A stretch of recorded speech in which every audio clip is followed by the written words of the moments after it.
Guy number one, Mr. Homeless and Broke. All right, so you know where I'm going with this, all right? The reality is that there's a lot of people, a lot of men out there, some have labeled them homosexuals, okay? And these guys, due to their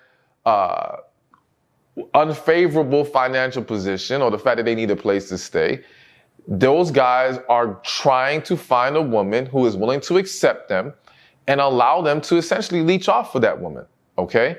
And because that man understands that his window of opportunity may be short and what he's trying to accomplish is such a great ask, meaning it's one thing if he just wants a woman to entertain him and spend some time with him. But there's literally men looking for a place they can lay their head, literally looking for a woman who can essentially sponsor their life. And because asking that requires more, well, this man's gonna come hard.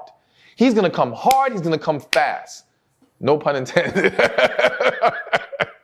All right? But he's really gonna do a number, okay?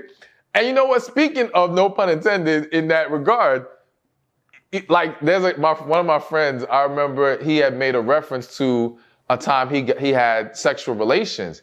And he said, man, I went in there and I laid it down like I was a broke man needing a place to stay. All right. I gave it to her like I was homeless. I mean, and listen, he was making a joke, but it's real. It happens because, again, this man is operating from a place of desperate need. So it's important for you as a woman that when you meet a man and he's doing so much so fast, you do have to evaluate his situation.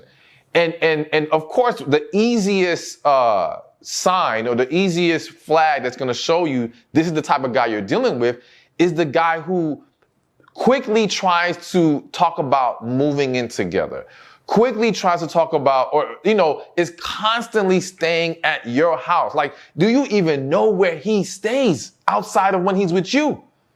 Does he even have a address? Are you ever able to go to his house?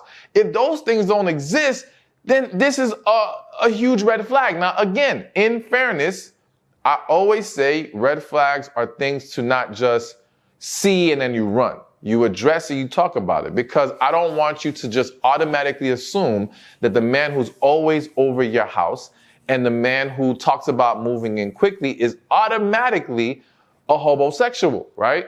But it is something that needs to be investigated, and it is something that happens commonly with women.